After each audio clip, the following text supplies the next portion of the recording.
안녕하세요. 저는 30대 후반의 평범한 직장인입니다. 저희 부모님은 산골 시골에 계시고 전 고등학생 때부터 집을 나와 자취하며 오랜 기간 혼자 살았네요.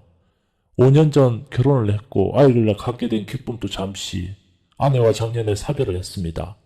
그 후로 장모님이 아이를 키워주시며 한 집에서 함께 살고 있습니다. 저와 아내는 지인의 소개로 만나 2년 끝에 결혼했죠. 저보다 한참 어린 10살 연하였고 대학을 갓 졸업한 풋풋하고 아주 귀여운 여자였어요.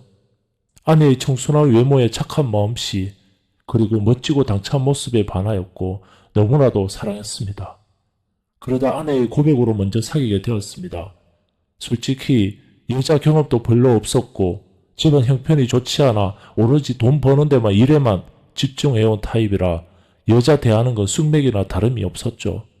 항상 곁에 있어준, 먼저 손 내밀어준 그녀와 자연스럽게 결혼으로 이어지게 되었고, 그녀는 어렸지만 결혼관에 제대로 잡혀 있었고 빨리 가정을 이루고 싶어하는 아내의 모습에 저도 결혼을 결심했습니다. 그녀의 집에 인사를 드리러 간 날 처음 장모님을 뵀습니다. 아내의 부친이 어릴 때 돌아가셨다는 얘기를 익히 알고 있었고 혼자 힘들게 딸을 키우셨을 장모님을 생각해서 몸에 좋은 건강식품, 한우, 그리고 꽃방울이를 사갔던 기억이 납니다. 그런데 솔직히 장모님의 첫인상은 다소 충격적이었습니다. 어머님이라고 부르기도 민망한 너무 젊고 청초한 느낌에 제가 봐도 여자로 느낄 만큼 젊어 보여서 그동안 장모님 하면 상상했던 모습과 너무 달라서 놀랐습니다. 장모님이 어릴 때 결혼해서 아내를 낳았다는 얘기를 들었지만 식사 자리 내내 그런 나이가 가늠이 안 돼서 혼자 계산하느라 정신이 멍했습니다. 나중에 안 사실이지만 20살 때 지금의 아내를 낳으셨다고 합니다. 그리고 부친은 돌아가신 것이 아니라 아내를 임신하신 장모님을 버리고 도망갔으며 장모님은 그 남자를 죽었다 생각하고 절대 찾을 생각도 없이 아내를 그동안 혼자서 키워오셨다는 것도 나중에 알았습니다. 장모님이 친정이 부유한 편이라 다행히 아내는 경제적으로 고생 없이 성장할 수 있었던 것 같습니다. 장모님은 정말 좋으신 분입니다. 아내가 어떻게 예쁘게 잘 성장할 수 있었는지 느껴지더군요. 언제나 긍정적이고 밝고 매사 심플한 아내 덕분에 늘 마음이 편했고 나이는 어려도 인생을 함께할 좋은 파트너라고 여겼습니다. 그런데 장모님을 뵙고 나서부터 이상하게 마음에 불편한 감정이 생기기 시작했습니다. 결혼했을 때 제 나이가 34살이었고 아내는 24살, 장모님은 44살, 셋 다 10살씩 차이가 났죠. 더군다나 장모님의 곁으로는 제 또래라고 해도 믿을 정도였습니다. 아내가 아이를 낳고 사고로 제 곁을 떠난 후 아이 문제로 인해 제가 장모님과 혼자 사시는 집으로 당분간 들어가서 함께 살게 되었습니다.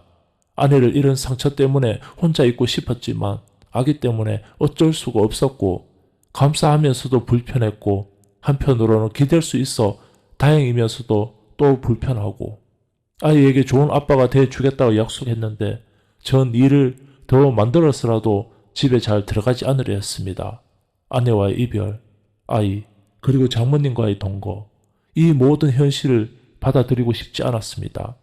아파트에 사시는 몇몇 분들은 저와 장모님 그리고 아이와 함께 있는 모습을 보시곤 부부로 착각하는 사람들이 있을 정도입니다. 솔직히 제가 친하게 지낸 누나가 있었는데 잠깐 사귄 적도 있었죠. 근데 장모님과 동갑입니다.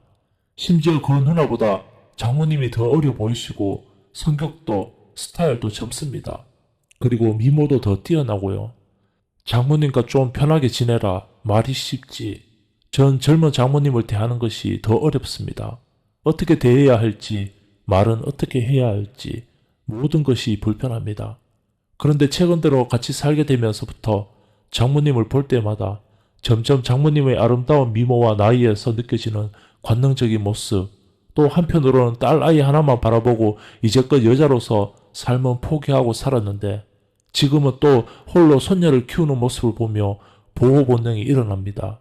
며칠 전에는 장모님께서 방금 샤워를 끝마치고 덜 말린 머리카락이 촉촉한 상태에서 주방에서 설거지하는 뒷모습을 보니 멍한 상태로 바라보다 그때 마침 눈이 서로 마주쳤었는데 정말 말로 표현할 수 없는 감정을 느꼈습니다. 온몸이 찌릿했다고 해야 할까요? 길 가다가 맛있는 게 보이면 이젠 장모님이 생각납니다. 아, 장모님 저거 사다 드리면 맛있게 드실 것 같은데. 그래서 몇 번 사드린 적도 여러 번입니다. 장모님께서 취하시는 동작 하나하나, 말투 하나하나 얼마나 좋은지 그런 사랑스러운 모습을 보거나 떠올리면 좋아서 혼자 피식 웃기도 합니다. 장모님과 얽히지 않았으면 더 좋았을 텐데 라는 생각도 듭니다. 하지만 어쩔 수 없이 같이 살게 되었고 아이가 어느 정도 자랄 때까지 한동안은 함께 살아야겠죠. 언제쯤 제 마음이 사그라질까요? 언젠가 제가 장모님을 봐도 아무렇지 않은 날이 올까요? 아니면 새 식구가 평생 같이 산다면 어떻게 될까요? 남편에게 버림받고 딸 하나만 보고 이제껏 살아왔다. 그리고 딸이 이른 나이에 결혼하는 날 장모님은 든든한 사위를 얻었다며 이제 우리 집에도 남자가 생겼구나 하시며 사위의 든든한 모습에 뿌듯해했다. 딸이 결혼하고 싶다고 처음으로 인사를 드리러 갔을 때 내 첫인상을 보시고 너무나도 마음에 들어했던 그녀의 모습이 아직도 생생하게 기억하고 있다.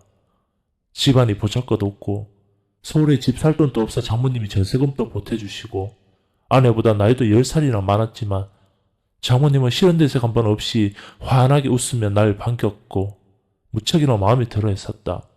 이제 그녀는 손주 하나만 바라보고 산다. 이제 내가 그녀를 지켜주고 싶다.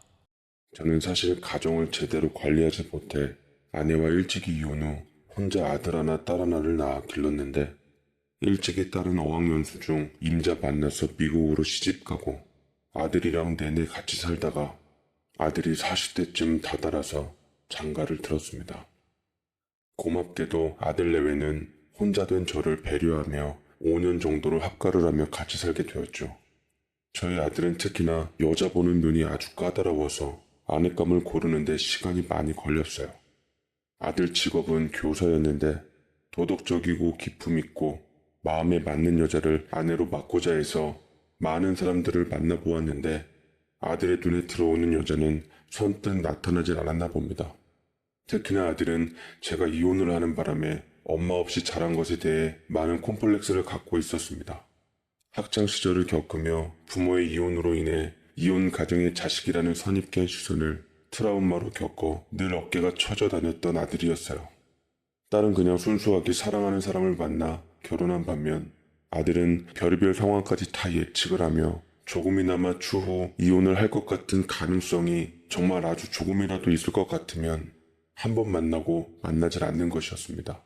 그렇게 본선만 거진 100번 정도 되는 것 같았어요. 선을 보고 집에 올 때마다 제 속도같이 타들어가는 것 같았습니다. 여자 다 똑같다고 그냥 괜찮다 싶으면 만나보라고 하고 싶었지만 그렇게 만든 건 제 탓 같아서 입 한 번 뻥끗하지 못했어요. 아들은 본인만의 여성을 보는 이상형의 고집을 꺾질 않았어요. 그러다가 어느 날 아들이 화색이 돌며 집에 돌아왔는데 제가 무슨 좋은 일이 있냐고 묻자 환하게 웃어 보였습니다. 아버지, 저 이번에 느낌 오는 여자를 드디어 만난 것 같아요. 아직은 잘 모르지만 조금 더 만나보고 싶어요. 왠지 제 인생을 바꿔줄 것 같은 여자예요. 정말이냐? 잘했다 그래. 너 좋은 여자 만났으니 잘 사귀어보고 좋은 소식이 있었으면 좋겠구나. 라고 말해서 드디어 아들의 이상형에 맞는 여자를 찾았나 싶어 저도 덩달아 기뻤어요. 아들은 마음에 드는 여자가 나타나자마자 누구보다 적극적인 대시를 하며 남자다운 면모를 풍겼고 그런 아들이 싫지 않았던지 아들의 여자도 아들이 하자는 대로 따라와주며 만난 지 5개월 만에 결혼까지 가게 되었습니다. 참 좋더라고요. 제 기분마저 흐뭇해졌어요. 처음 아들이 여자를 데려왔을 때 저도 긴장이 되었는데 막상 만나보니 아들이 좋다는 여자는 생각보다 평범하고 수수한 여자였습니다. 직업은 같은 교사였는데 성격은 또 활발하고 싹싹해서 아들이 괜찮은 여자 하나 골랐다 했네요. 아버님, 반찬 좀 만들어 왔어요. 좀 드셔보세요. 진국 씨랑 결혼하면 이제 한 집안에서 같이 살 건데 아버님이랑 좀 더 친해졌으면 좋겠어요. 나랑 같이 산다고? 난 그런 말 전혀 못 들었는데. 당연히 분가시켜줄 생각이었는데 나랑 같이 살면 네가 불편하지 않겠니? 저는 하나도 불편하지 않아요. 혼자 계신 아버지 얼마나 마음이 쓰이겠어요. 저희 부모님께서도 승낙하셨고요. 나중에 제가 아이를 낳으면 조부모님이랑 같이 사는 것도 좋을 것 같아요. 아버님께서도 저 그냥 딸처럼 대해주시고 편하게 대해주셨으면 좋겠어요. 예비 며느리가 이렇게 허심탄회하게 얘기를 하니 저 또한 마음이 놓였고 저를 생각해주는 아들 며느리에게 진심으로 고마웠어요. 사실 딸 시집 보내고 마음이 황량하고 적적했었는데 남은 아들까지 제 곁을 떠나버리면 어쩌나 서글프기도 했었거든요. 주변 어울리는 친구들이 혼자 사는 사람도 많은데 다들 걱정하는 것은 행이 혼자 있을 때 아프거나 큰일을 당해서 가여운 모양새로 이 세상을 떠나는 게 아닐까 하고 알게 모르게 염려가 되는 것이었습니다. 하지만 며느리의 말 덕분에 저는 안심을 하게 되었고 물론 처음에는 며느리와 살기 불편하지만 점차 나아지리라 생각하고 새 식구를 받아들일 생각을 했습니다. 상견례 때 사돈 되실 분들도 참으로 양반인 분들이셨고 화기애애한 분위기 속에서 일사천리로 그렇게 결혼식이 마무리되었죠. 곱디고 온 내 며느리에게 애정을 듬뿍 가지며 멀리 있는 딸보다 더 가까이 귀하게 느껴지기까지 했어요. 새 식구가 늘어나면서 살고 있던 아파트를 팔고 분가시킬 때 보태주려고 했던 돈을 모아서 40평대의 큰 집으로 이사를 가게 되었고 저는 아들 며느리와 함께 새로운 삶을 시작하게 되었습니다. 집 명의는 어차피 다 늙은 내 이름으로 하는 것보다 온전히 아들에게 재산을 물려주고자 아들의 이름으로 해두었습니다. 아들 내외는 교사 부부였고 아들은 고등학교, 며느리는 중학교 교사였어요. 중고등학교가 바로 옆에 있어서 출퇴근도 같이 하고 정다워 보였습니다. 이제 아이만 생기면 딱이라며 흐뭇하게 보았는데 생각 외로 아이가 들어서질 않더라고요. 아들은 제게 너무 걱정 말라며 조만간 좋은 소식이 있을 거라고 했지만 둘 중 누가 삐딱선을 타고 있는 것인지 기다리던 손주 소식은 쉬이 오질 않았습니다. 하지만 정작 아들과 며느리는 좋은 것 같더라고요. 늦게 제 짝을 만난 것처럼 아들은 며느리와 여행도 자주 다니고 친구처럼 연인처럼 호텔에서 외박도 자주 하고 그렇게 다정한 모습을 보이니 저 역시 손주에 대한 미련을 접고 아들 내외가 행복한 모습을 보며 그렇게 허한 심정을 달래기도 했네요. 그러던 어느 날 저는 동네 친구와 함께 모여서 내기 바둑을 두고 있었는데 친하게 지내던 영감 하나가 넌지시 제게 귀뜸을 해주더라고요. 자네 아들 내외 요새 사이가 좀 괜찮나? 당연히 괜찮지. 뭔 또 헛소리래? 우리 아들 며느리처럼 사이 좋은 부부가 어디 있어? 얼마나 금술이 좋은지 손자가 없으니까 오히려 싸우지도 않고 인고 부부가 따로 없네. 저는 행여 손주가 없어서 아들 내외 사이를 문제 삼는 것 같아 미리 장막을 먼저 쳐놨습니다. 그러나 친한 영감은 전혀 모를 소리를 제게 하는 것이었어요. 사실은 내가 저번에 동창들과 야유회로 바람 좀 쐬러 나갔다 왔는데 아니 그곳에서 자네 아들을 봤어. 근데 곁에 있는 여자가 자네 며느리가 아니라서 내가 긴가민가하게 보았는데 틀림없는 자네 아들이더라고. 그 옆에 있는 여자와 보통 사이가 아닌 것 같던데. 그래서 별 탈 없는지 내가 물어본 걸세.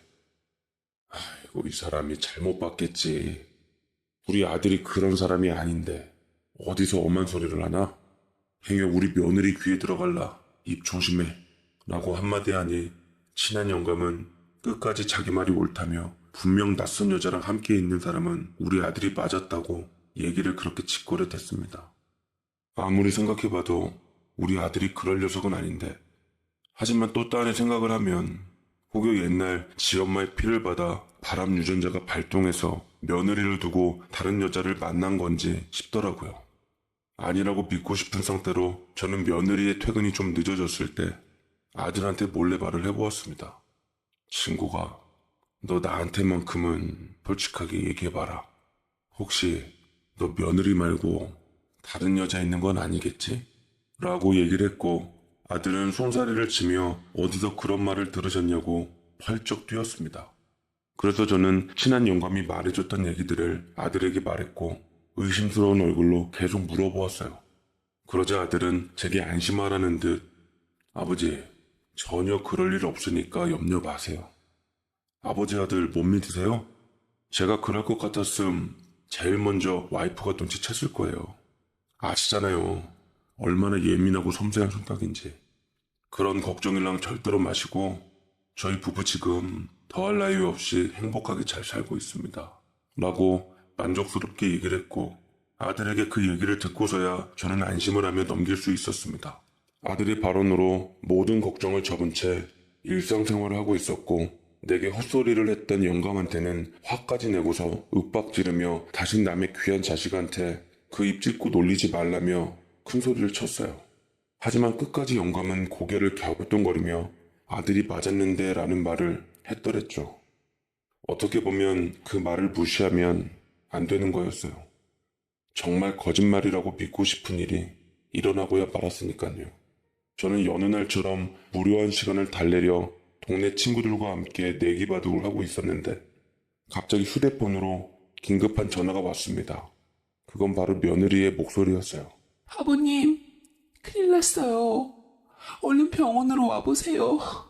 그이가 라며 차마 말을 못 잇자 저는 며느리에게 일단 심호흡을 하며 진정하라고 차근차근 며느리가 부르는 위치를 받아줬고는 그곳 병원으로 향했습니다. 알고 보니 아들이 학교 난간에 있던 아이 한 명을 구하려다가 발을 헛디뎠는데 그러면서 미끄러지며 아래로 추락해서 머리를 크게 다쳐 병원으로 옮겨졌다고 했어요. 믿을 수가 없겠더라고요. 분명 아침만 해도 환하게 웃는 얼굴로 지 안사람과 함께 다녀오겠다고 언제나처럼 인사했던 녀석이었는데 출근한 후 참혹한 모습으로 병원에 누워있는 모습을 보자니 저는 다리가 후들거려 몸을 버틸 수가 없었습니다. 하지만 며느리가 너무 충격을 받아 하얗게 질린 얼굴로 쉴 새 없이 울음을 터뜨리는 모습을 보고 시아버지로서 나약한 모습을 보이면 안 되겠다는 생각이 들더라고요. 집안의 어른으로서 아들의 곁을 굳건하게 지키며 며느리에게 큰 힘이 돼줘야겠다 싶었습니다. 그렇지만 아들을 보자니 너무 마음이 아프고 찢어질 것 같았어요. 엄마 없이 내 손으로 고이고이 기른 아들이 부디 전처럼 건강한 모습을 되찾았으면 좋겠다는 바람을 가졌죠. 하지만 이런 제 바람에도 불구하고 무심한 아들은 수술까지 예후가 좋지 못해 그대로 저희 곁을 떠나고 말았습니다. 저는 아들 잃은 슬픔으로 그 자리에서 하염없이 통곡을 쏟아내었어요. 이 때문에 외국에 있는 딸까지 남편과 함께 귀국을 하게 되었고 정신 못 차리고 있는 저를 챙기며 오빠의 장례식을 챙겨주었습니다. 며느리 역시 홀로 된 슬픔을 이기지 못하고 실순까지 했더랬죠. 참으로 마음이 아팠어요. 아들의 장례식을 무사히 치른 후 저는 며느리와 함께 집으로 왔는데 집안 물건 정리를 하자니 슬픔이 또 한 번 올라왔고 딸은 그런 저를 하염없이 위로해 주었습니다. 하며 며느리에게 친히 부탁까지 하더라고요. 새언니, 우리 아빠 몸 추스를 때까지만 곁에서 좀 부탁드릴게요. 아빠한테는 오빠가 큰 기둥 같은 존재여서 아마 당분간 정신 차리시기 힘드실 거예요. 언니도 많이 힘들겠지만 우리 아빠랑 서로 의지하며 잘 이겨냈으면 좋겠어요. 라고 말을 했는데 며느리는 딸 내외 앞에서 제가 기운 차릴 때까지 곁에서 잘 보살피겠다고 약속을 했고 딸 내외는 아들의 장례식이 끝나고 정확히 3일 후 살던 곳으로 돌아가야만 했습니다. 아들을 잃은 가운데 딸까지 떠나니 허한 맘을 감출 길이 없었지만 며느리를 친딸처럼 여기며 며느리가 갈 곳이 정해질 때까지 딸 삼아 같이 있기로 했습니다. 그런데 딸이 외국으로 떠나고 아들이 없어지자 며느리가 그간 숨겨왔던 본색을 드러내기 시작했어요. 사람들 눈을 의식했던지 일단 당장 집을 나오지 않는 상태에서 저와 함께 살았는데 아들이 없으니 저를 부리기 시작했던 겁니다. 아버님, 저 오늘 못 들어오니까 집안 청소도 좀 해주시고 빨래랑 이거 나눠서 세탁소에 맡기실 건 맡기세요. 아버님도 팔자 좋게 맨날 친구분들이랑 바둑이나 두시며 사셨던 것 같은데 이제 보살펴줄 아들도 없으니 용돈이랑 생활비 좀 벌어야 하지 않겠어요? 저희 부모님도 마찬가지시고 아직 60대이신데 집에서 노는 사람들 별로 없어요. 고용노동부 이런 데 가서 취업이력서 작성하시고 돈 버세요. 일하지 않는 자는 먹지도 말란 말 아시죠? 라고 제게 못 박아 놓는데 저는 처음에 며느리가 무슨 생각으로 그러는지 모르겠더라고요. 그냥 저 아들 잃은 슬픔에서 벗어나게끔 하려고 일부러 그러는 줄 알았더니만 전부 다 진심이었습니다. 저는 며느리 말 맞다나 취업을 해보려고 노력했어요.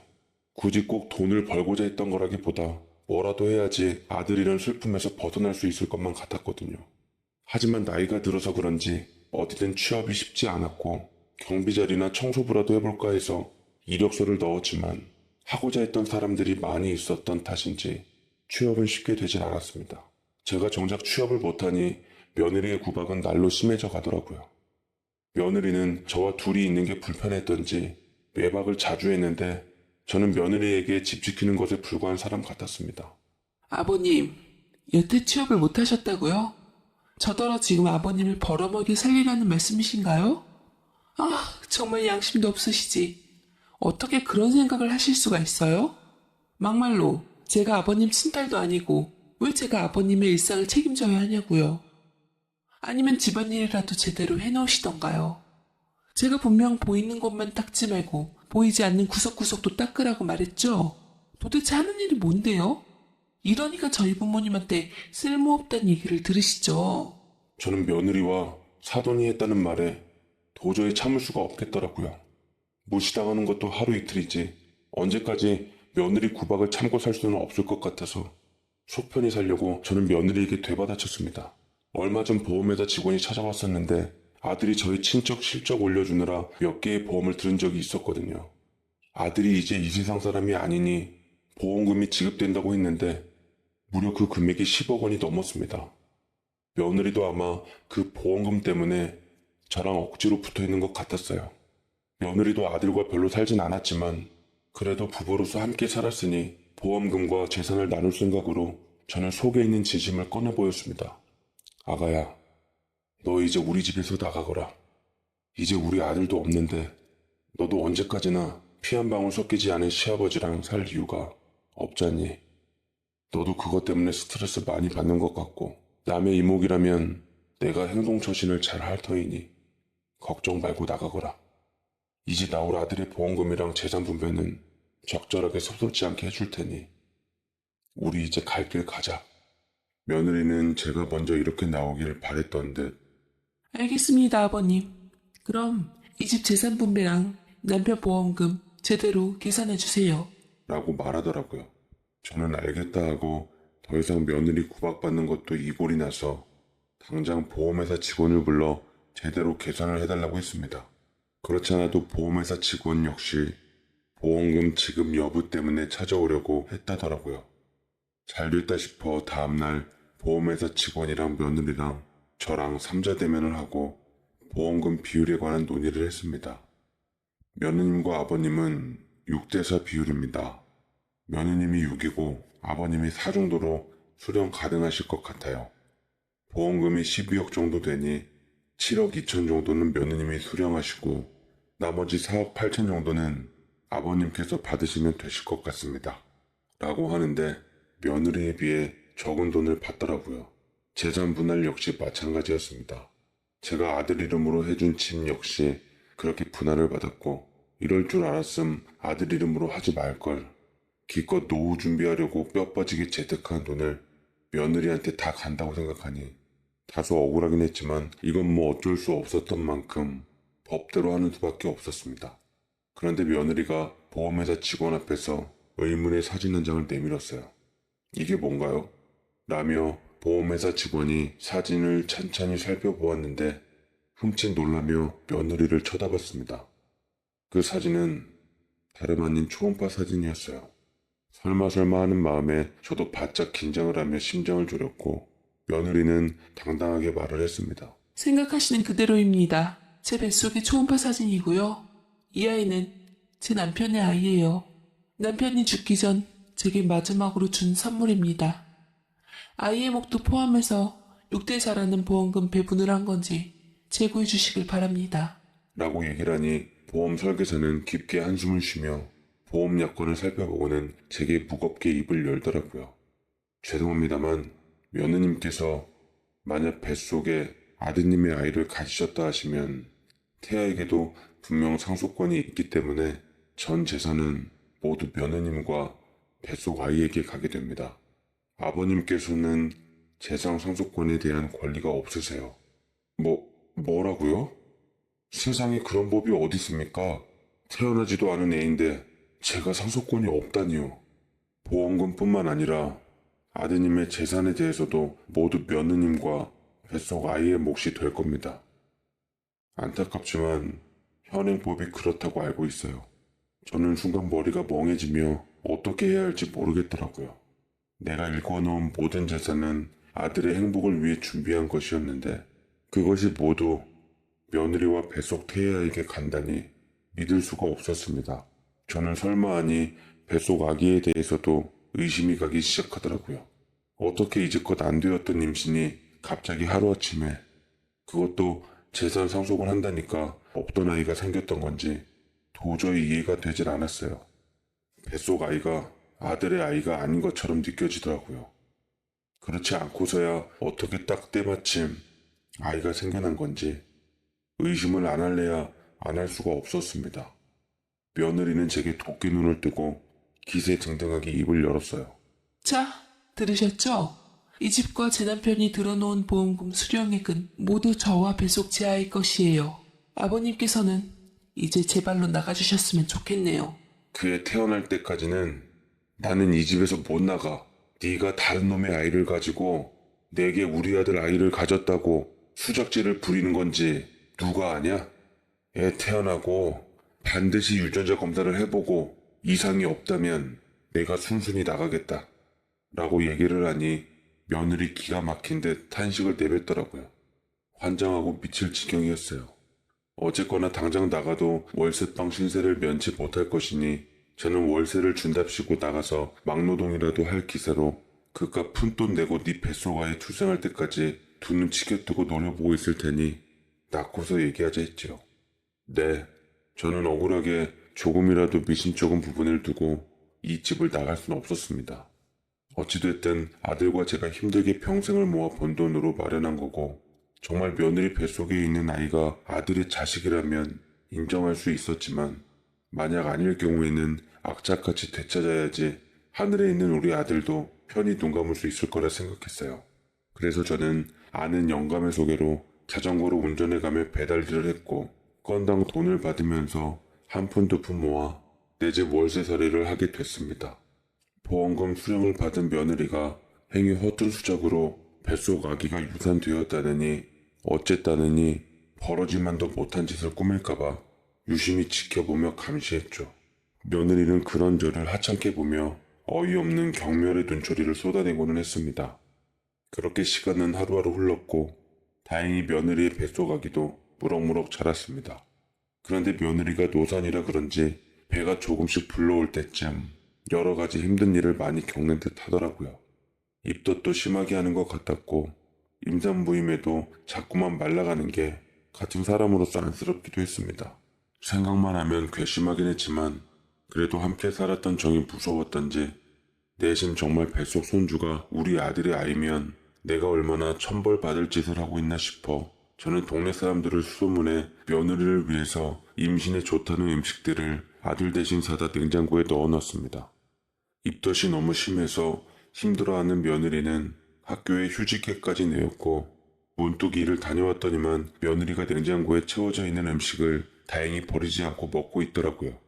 도가니탕이었는데 산모한테 줬다고 해서 아는 영감 와이프한테 돈 좀 주고 직접 푹 고아 끓인 것을 나눠놓은 것이었습니다. 먹기만 하면 입덧을 하던 며느리였는데 도가니탕은 아주 잘 먹더라고요. 저는 안심을 하고 제 방으로 들어갈 때쯤 며느리가 한마디 했습니다. 이런 음식들은 왜 넣어놓으신 거예요? 행여 이런 걸로 제가 마음을 바꿔 아버님을 내쫓지 않을 거라고 생각하신 건 아니시겠죠? 그런 생각 한 적 없다. 한때나마 며느리로서 내 딸처럼 여기던 네가 아이를 품고 힘들어하는 모습을 보니 마음이 안 좋아서 그런 것일 뿐 그 이상도 그 이하도 아니다. 나는 부디 뱃속 아이가 정말로 떠나간 내 아들의 아이라서 내가 순순히 이 집을 기쁘게 나가는 날이 왔으면 좋겠구나. 라고 말을 한 후 천천히 방으로 들어갔습니다. 며느리가 제 행동과 말에 무슨 생각을 했든 모든 건 제 진심이 담긴 일이었어요. 정말로 뱃속 손주를 보고픈 하레비의 심정이 통했으면 하는 바람이었죠. 며느리는 조금씩 제게 배려를 해나가기 시작했습니다. 식사를 차리면 밥 한 공기와 숟가락, 젓가락 한 벌을 더 놓으며 제 식사를 챙겼고 모진 말과는 다르게 제가 할 일들을 도와주곤 했어요. 며느리의 작은 친절이 이상하게 참 고맙더라고요. 며느리가 분명 이렇게 변한 데는 이유가 있을 거라 생각했습니다. 그토록 좋았던 부부관계가 하루아침에 이럴 수는 없다고 생각했습니다. 하지만 며느리와 그걸로 얘기를 잘못하다가는 좀 더 집에서 얹혀있겠다고 오해를 살 수도 있었기에 그런 게 싫어서 대화를 하루하루 밀어놓고 있었어요. 그리고 저는 여느 때처럼 며느리에게 월세를 주기 위해 배달 일을 하러 나갔는데 마침 동네 친한 영감네 집으로 배달을 하게 되었습니다. 영감이 제 꼴을 보더니만 혀를 끌끌 차더라고요. 아이고, 어쩌다 이런 신세가 됐어 자네가. 아무리 바람핀 남편과 시아버지가 미워도 그렇지 이미 남편이 가버린 마당에 그래도 함께 산 정이 있는데 어떻게 학교 선생이라는 작자가 그렇게 모질어? 아휴, 이럴 줄 알았음 내가 입방정을 떠는 게 아니었는데 라고 얘기를 하자 저는 얼핏 지나가다가 이게 무슨 일인지 싶어서 영감에게 상세하게 얘기를 듣고자 했습니다. 영감은 다행히 자신의 한 일에 대해서 캥기는 게 있던지 친구인 제게 상세하게 말해주긴 하더라고요. 친구기한테 여자가 있었다는 것을 며느리는 이미 알았던 모양이었더구만. 그것 때문에 많이 괴로워했던 것 같아. 근데 언제인가 자네가 친구기한테 여자 생긴 걸 내가 보았다고 그래서 물어보는 거라고 했다며? 그걸 들었던지 며느리가 날 찾아왔더라고. 그래서 난 다 알고 찾아온 줄 알고 난 본대로 얘기했고 당시 며느리가 많이 충격을 받은 얼굴이었어. 근데 아들이 바람핀다, 옳은 말로 실토를 안 하니 팔은 안으로 굽는다고 자네도 함께 아들의 잘못을 묵인해 주는 걸로 알았네. 그렇게 알았기 때문에 자네 며느리가 자네한테 서운한 감정을 가지고 그러지 않았을까 싶어. 그치만 아무리 서운하기로써니 시아버지한테 이럴 건 또 아니지. 안 그런가? 라고 하는데 며느리는 나와 아들이 한 얘기를 엿듣고 아들의 외도를 받다던 영감한테 진실을 확인하려 했던 겁니다. 그리고 시아버지인 제가 아들과 함께 아들과 숨겨진 여자를 감싸준 것으로 오해를 했던 모양 같더라고요. 다 제 잘못 같았습니다. 그저 아들의 외도에 대해 전 아니라고 믿고 싶었고 또 아들이 그런 일 없다는 말을 철석같이 믿고 덮은 게 문제였어요. 입장 바꿔서 내가 며느리의 친정어른 같았으면 과연 사위가 그런 일을 벌였다는데 쉬쉬할까 생각해 보았지만 그건 또 아니었을 테죠. 어떻게 보면 제가 어른으로서 아들의 잘못을 제대로 알아보고 호되게 야단치지 않았던 게 며느리에게 공분을 샀던 게 분명한 것 같았습니다. 결국 저는 며느리에게 가서 미뤄왔던 대화를 할 수밖에 없었어요. 며느리가 이제 세상 밖에 곧 나올 아이를 위해서 열심히 태교 활동을 하고 있더라고요. 저를 보니 불편했던 며느리는 일어서서 방으로 돌아가려고 했고 다짜고짜 며느리를 붙잡고 사과를 할 수밖에 없었습니다. 미안하다 아가. 아무래도 네가 나에 대해서 오해를 한 모양이더구나. 난 정말 아들이 말한 대로 다른 여자와 아무 사이 아닐 줄 알았다. 무엇보다 너를 얼마나 사랑해서 결혼했는지 내 알기에 그 말을 철석같이 믿었던 것뿐이야. 근데 우리 아들이 다른 여자가 있었던 게 사실이었고 너도 그렇게 알고 있었다니. 늙은 애비가 무지해서 아들 말만 믿고 널 힘들게 했구나. 어른으로서 시시비비를 가려 따끔하게 혼쭐을 내줬다면 너에게 큰 힘이 되었을 텐데 내가 미안하다 아가. 그러자 며느리가 멈칫거리며 그동안 참아왔던 서러움이 복받쳐 올랐던지 눈물을 떨구기 시작하더라고요. 진국 씨를 많이 좋아했어요. 그래서 진국 씨가 아버님을 같이 모시고 살자기에 그렇게 받아들여 결혼했어요. 제가 아버님께도 잘하면 그만큼 절 더 아껴주고 사랑해줄 거라고 생각하고 아내로서 며느리로서 최선을 다했어요. 그런데 그 애가 다른 여자랑 바람을 핀 거예요. 제 사이에서 아이를 미루었던 이유를 알겠더군요. 영락없는 배신이었지만 제대로 된 증거를 잡기 전까진 차마 티를 낼 수 없었어요. 그걸로 진국 씨와 사이가 벌어지는 것도 싫었고 말 그대로 스쳐 지나가는 바람이려니 참았습니다. 그런데 우연히 집에 들어오다가 아버님과 그이의 대화를 들었는데 아버님 역시 그이의 바람 사실을 알고 있는 것 같더라고요. 근데 아들 말만 믿고 덮으려 하셨고 솔직히 아버님이 더 진국 씨보다 미웠어요. 제가 아버님한테 어떻게 했는데요? 절 딸로 여긴다 하셨으면서 어떻게 그럴 수가 있으시냐고요. 며느리는 그동안 참아왔던 얘기를 터뜨려 버렸고 저는 미안하며 어쩔 줄 몰라 했습니다. 사실은 그 와중에 어떻게 애를 가졌냐고 물어보고 싶었지만 며느리에게 죄인이 된 것 마냥 그것마저 물어볼 수가 없겠더라고요. 저는 며느리에게 나 역시 진짜 아들이 바람피는 줄 몰랐다고, 애비가 자식의 말을 안 믿으면 누가 믿냐고, 나도 어쩔 수 없었다고 그 심정 헤아리지 못해 미안하다 말했습니다. 그러자 며느리는 제게 궁금했던 점을 풀어주더이다. 저 사실 진국 씨랑 이혼하려고 했어요. 그래서 이혼 서류까지 다 작성했는데 진국 씨가 이혼만큼은 절대 안 된다며 아버님한테 상처 줄 수 없다고 말하더군요. 그래서 제가 끝까지 못 살겠다고 하니 궁여지책으로 제게 아이를 갖게 한 거예요. 그리고서 끝까지 이기적이게 자기는 호련히 떠나버렸죠. 나와 아이만을 남기고. 정말 그 사람 나쁜 사람이에요. 라고 아들에 대한 원망을 쏟아부으며 통곡을 해대었어요. 저는 그런 며느리를 진심을 다해 미안하다고 사과하고 위로해 주었습니다. 며느리와 모든 오해를 풀게 되었고 저는 차마 며느리에게 미안해서 그 집에 함께 있을 자신이 없어 며느리와 손주에게 모든 것을 주고 나오기로 했어요. 제가 정작 이렇게 대하며 짐을 꾸리니 만삭의 며느리는 제게 봉투를 하나 내밀더라고요. 아버님이 많이 밉지만 그래도 연세 드신 아버님 차마 정이 있어 무일푼으로는 보내드리기 어려울 것 같아 전세 얻을 돈 2억 정도 넣었어요.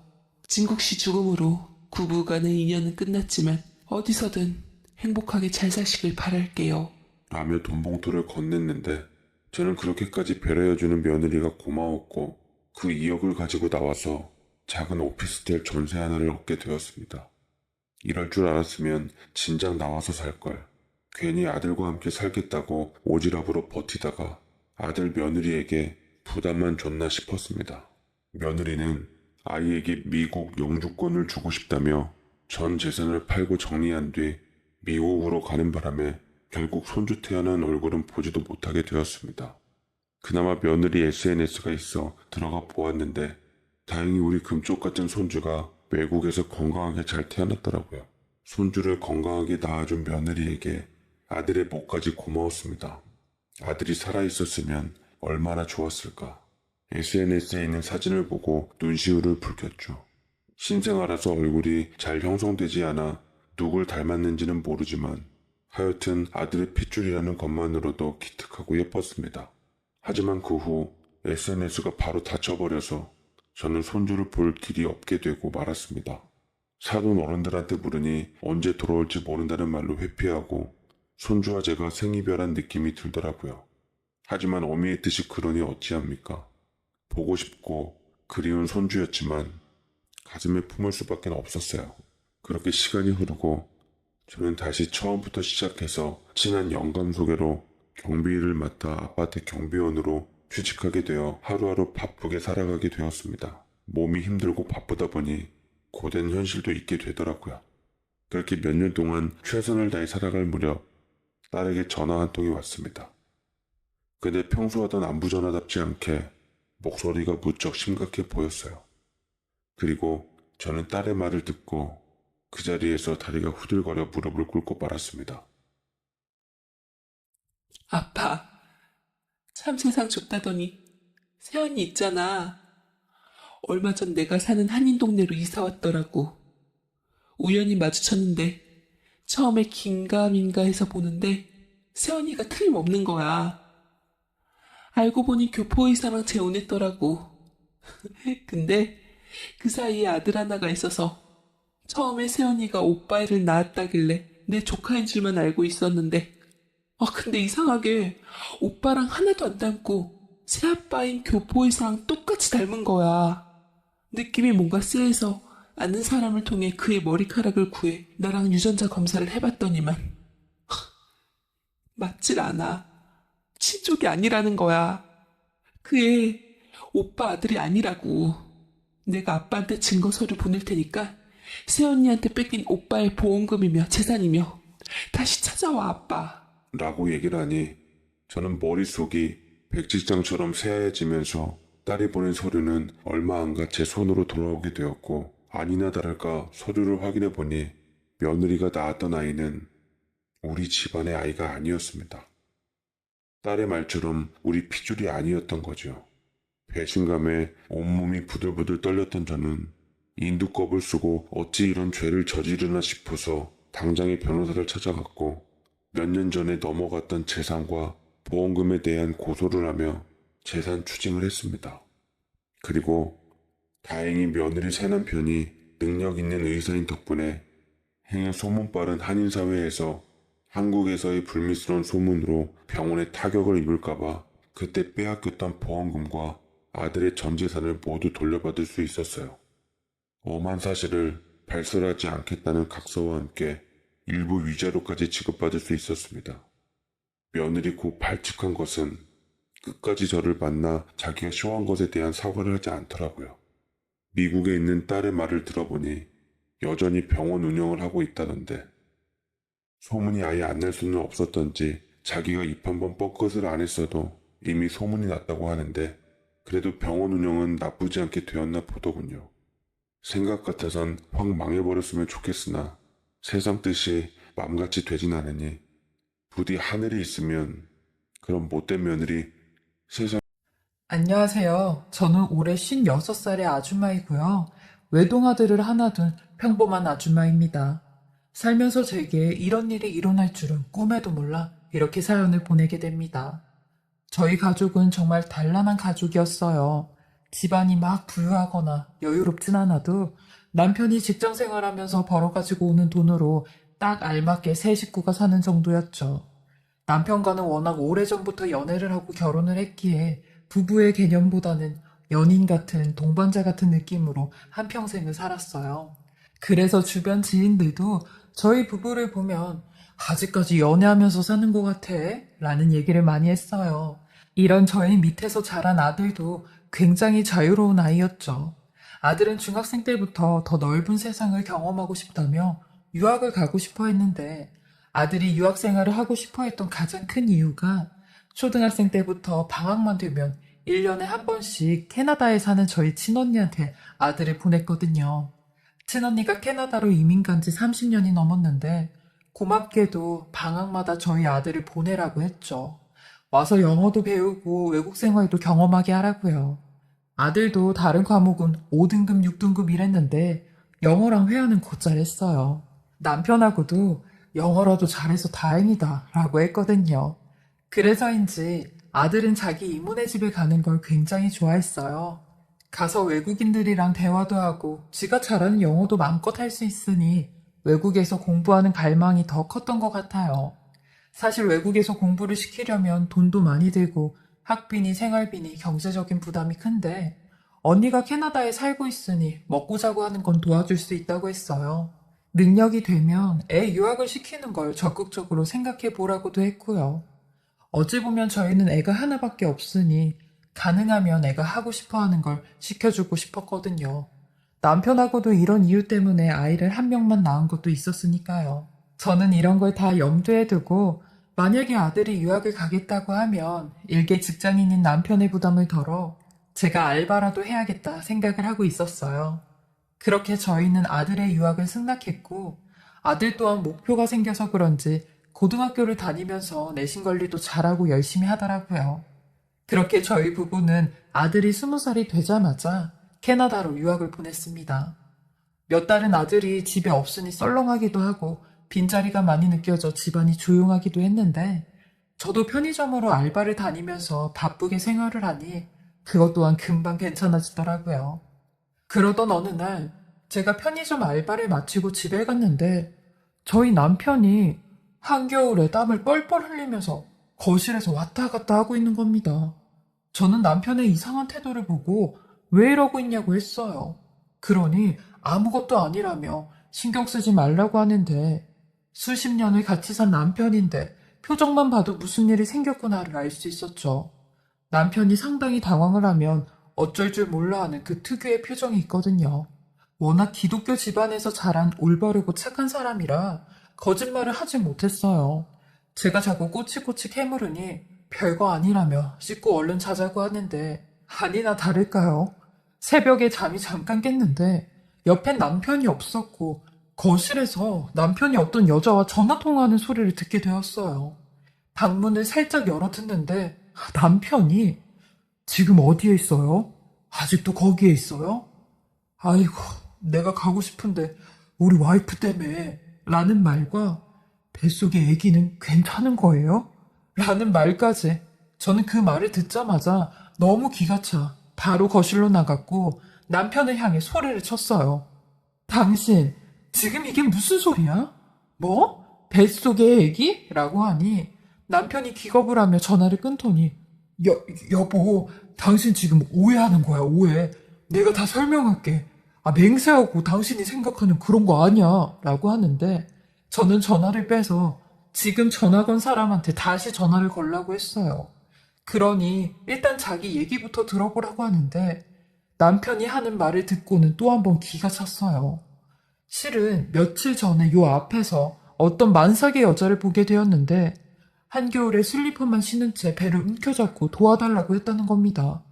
근데 그 여자의 얼굴을 본 순간 남편이 기겁을 하고 말았대요.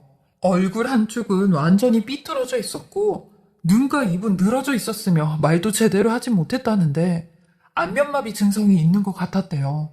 남편은 도대체 무슨 일이냐고 자초지종을 물어보니 그 여자는 자기가 임신 중에 안면마비가 왔는데 돈이 없어 지금 병원도 못 가고 있다는 걸 남편이 저희 집 지하실에 그 여자를 데려다 놓았다는 겁니다. 저는 그 말에 남편의 팔을 찰싹찰싹 때리며 당신 미쳤냐고 했어요. 아니 걔가 누군지 알고 무턱대고 도와준다고 해? 행여나 당신이랑 내가 지한테 뭔 짓 했다고 신고라도 하면 어쩔 거야 라며 난리를 쳤죠. 제 성격이 워낙 경계심도 많고 조심성도 많아서 웬만하면 제가 총대 메고 뭘 추진하진 않거든요. 근데 남편은 저랑 성격이 완전 정반대예요. 그래서 저런 걸 보면 그냥 지나치질 않죠. 그래서 속 터지는 일이 몇 번씩 있었는데 이번엔 너무하다 했어요. 그러니 남편은 아니 이 추운 겨울날 밖에서 저러고 있는 사람을 그냥 두고 올 수가 있어야지. 아이 그리고 이렇게 도와준 사람한테 신고를 하겠어? 당신은 왜 그렇게 사람이 메말라 있는지 몰라 라고 하는데 왜 이상한 촉 있잖아요. 혹시 저 인간이 나 몰래 밖에서 애를 베어가지고 와선 저렇게 거짓말을 하는 건 아닌가?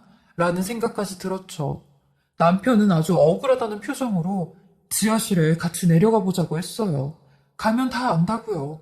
저는 알겠다면 남편을 따라갔고 지하실에 가니 웬 어리디 어린 애가 한 명 누워있는 겁니다. 딱 봐도 한 17, 18살밖에 안 되는 아이 같았어요.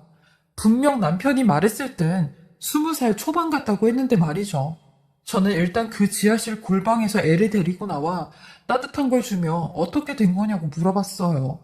그러니 그 애는 대성통곡을 하며 자기 얘기를 하기 시작하는데 담배를 한 대 피워도 되냐고 하는 겁니다. 만삭인 임산부가 담배라니 보나마나 뻔하겠구나 라는 생각이 들었어요. 남편은 그런 애를 달래가며 여기서는 안 된다고 하는데 저는 그런 남편을 있는 대로 째려봤어요. 어디 밖에서 이상한 애를 데리고 들어와선 쩔쩔매며 어르고 달래는지 시간을 보니 새벽 4시였는데 신경질이 나더라고요.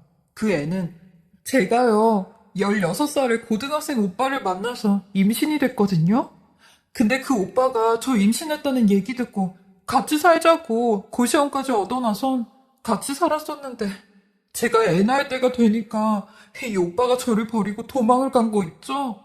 저는 부모도 없어서 갈 곳도 없고 돈도 없어서 거기서 살 수도 없어서 찜질방이랑 노숙하다가 이렇게 아무 집 앞이나 앉아 있었던 거예요. 라며 임신했을 때 본인 남자친구랑 같이 찍은 핸드폰 사진을 수십 장 보여주며 이렇게 생겼으니까 혹시라도 어디서 보게 된다면 자기한테 연락 좀 달라고 하더라고요. 그 말에 남편에 대한 의심은 가셨는데 이제는 남편이 아차 싶은 표정을 짓더라고요. 17살짜리 애를 대체 어떻게 해야 되나 싶었거든요. 저는 그 애한테 얼굴은 왜 그렇게 마비가 온 거냐고 물어봤어요. 그러니 오빠가 저를 버리고 간 뒤로 이렇게 됐어요. 산부인과 가서 물어봤는데 원인은 모른대요. 그래서 맘카페에다 물어봤더니 한의원 가서 침 맞고 약 먹으라고 하는데 제가 돈이 어딨냐고요. 애아빠 놈은 애 태어날 때 되니까 도망이나 가고 나한테는 이런 문신이나 즐겨놓고 라며 바지를 걷어 무릎 위쪽 허벅지에 있는 문신을 보여주는데 남편은 고개를 돌렸고 저는 보긴 봤는데 알았으니까 바지를 내리라고 했어요. 그리고 일단은 늦었으니까 이 애를 아들 방에 재웠고 저나 남편이나 그날 한숨도 자질 못했어요. 남편은 제 눈치만 보며 여보 미안해. 저 애는 내가 어떻게든 나가라고 할게. 교회 목사님한테 물어봐서 혹시 교회에서 운영하는 미혼모 시설이 있는지 그런 것도 좀 알아보고 라는데 제발 시키지 않은 짓은 하지 좀 말라고 그랬어요. 그렇게 남편은 출근을 하고 저는 그 애가 일어날 때까지 기다리고 있었어요. 그러다 점심때쯤 남편한테 연락이 왔는데 다행히 미혼모 시설을 알아두었다며 자립이 가능해질 때까지 보호를 받을 수 있다고 했대요. 저는 그 애가 일어나면 이야기를 좀 해야겠다 싶었어요. 그러던 찰나 제가 일하는 편의점 점장님이 연락이 와선 주문표에 문제가 생겼는데 잠깐 확인할 게 있으니 들리라며 10분 정도면 된다고 하더라고요. 편의점이야 집 앞이니 가는데 5분 정도밖에 안 걸렸거든요. 저는 금방 다녀와야겠다는 생각을 하고 그 애가 있는 방을 살짝 열어보았어요. 그러니 아주 늘어져라 자고 있더라고요. 그래서 대충 옷을 입고 후다닥 갔다 와야겠다 생각을 했죠. 한 10여 분 정도 점장이랑 얘기를 하고 집에 들어갔는데 세상에 현관문이 열려진 채로 집이 난장판이 된 겁니다.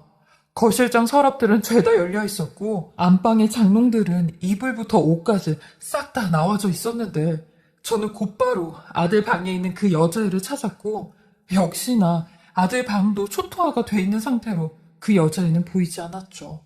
저희 집에 돈 될 만한 물건들을 죄다 가지고 도망을 간 겁니다. 얼마나 어이가 없고 허무한지 이게 은혜도 모르고 어떻게 이런 짓을 할 수가 있나 싶었죠. 남편에게 전화를 해 집이 난리가 났다며 걔는 도망갔다고 이거 경찰에 신고를 해야 되는 거 아니냐고 했어요. 근데 남편은 집도 절도 없는 애가 임신까지 했는데 그냥 내버려 두자 라고 하더라고요. 불쌍하다면서요. 이게 벌써 10년 전 일인데 10년이 지나 이 여자애를 다시 만나게 되었습니다. 7년 전에 저희 남편은 폐암으로 세상을 떠나게 되었는데요. 저는 남편이 더 이상 내 옆에 없다는 심적인 우울감으로 남편과 함께했던 모든 추억이 있는 한국에서의 생활이 하기 힘들어졌고 친언니가 사는 캐나다로 이민을 가게 되었어요. 지금 현재도 캐나다에서 사는데요.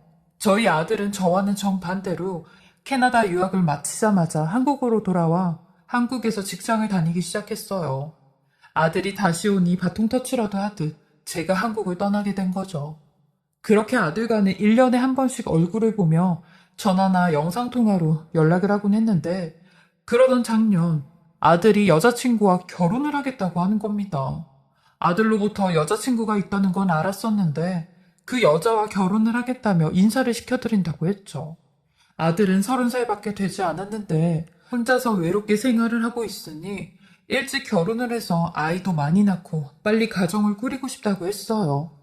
그것도 이해가 되는 게 아들이 외동이고 저까지 곁에 없으니 얼마나 외롭겠나 싶은 생각이 들었어요. 엄마로서 마음이 짠했죠. 저는 아들한테 익히 여자친구의 얘기를 많이 들었었는데 그렇게 헌신적이고 잘한다고 하더라고요.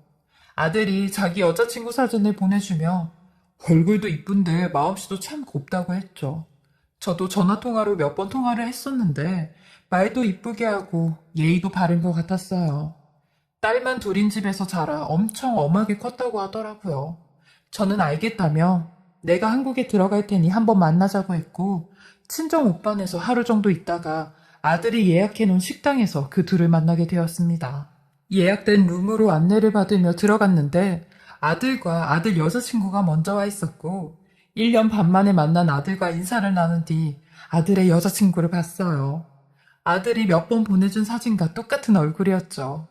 그리고 식사를 하며 아들 여자친구의 얼굴을 보는데 느낌이 좀 익숙한 느낌이 계속 들었어요. 어디서 만난 것 같기도 하고, 그래서 아들 여자친구에게 우리 어디서 만난 사이는 아니죠? 왠지 본 것 같은 느낌이 들어서 라고 하니, 아, 어머님, 제가요, 좀 흔하게 생긴 얼굴이라 어머님께서 그렇게 느껴지시나 보세요. 저는 어머님 처음 봬요 라고 하더라고요. 저도 그런 줄만 알았습니다. 근데 식사 도중 종업원이 제 앞접시를 치는 바람에 수저가 바닥에 떨어지게 되었고, 저는 바닥에 떨어진 수저를 집으려고 테이블 밑을 봤어요. 근데 그 밑을 본 순간 충격적인 장면을 보고야 말았죠. 아들의 여자친구 무릎에 문신이 새겨져 있는 겁니다. 치마를 입고 왔는데 의자에 앉아있다 보니 치마가 말려져 올라간 거죠. 근데 그 문신, 10년 전 저희 집에 왔던 그 여자애의 문신이었어요. 하도 모양이 특이해 기억을 하고 있었거든요. 그리고 보니 서서히 그 애의 얼굴이 보이기 시작하는데, 성형을 얼마나 많이 했는지 그 문신만 아니었음 눈 뜨고 코 베이는 상황이었죠. 여태까지 들었던 그 애의 모든 말이 다 거짓이라는 걸 깨닫고 어이가 없어 헛웃음이 다 나는데, 군인인 아버지 밑에서 엄하게 자랐다느니 20살이 넘어서까지도 11시가 통금이었다느니 저희 아들이 처음 만난 남자라느니 머리가 띵했죠. 그리고 식사가 거의 끝날 때쯤 아들이 잠시 화장실을 간다고 하며, 엄마, 지훈이랑 얘기 좀 나누고 있으세요. 내 흉도 좀 보시고요. 라고 하는데, 아들이 나가자마자 한동안 침묵이 흘렀고, 저는 그 애를 뚫어져라 쳐다봤어요. 아무 소리도 하지 않고요. 그러니 저를 본 애가 멋쩍게 웃으며, 어머님, 왜 그렇게 쳐다보세요? 라고 하는데, 그 소리가 끝나자마자, 얘, 너 나 알잖아. 라고 했어요. 그러니 아주 당황한 목소리로, 네? 네? 어머님, 지금 무슨 소리 하시는 거세요? 아까부터 저 어머님 처음 본 거라니까요. 어머님이 자꾸 이러시니까 좀 무섭네요. 라고 하는데, 무슨 소리를 하는 거냐고? 너 10년 전에 우리 집에 왔잖아.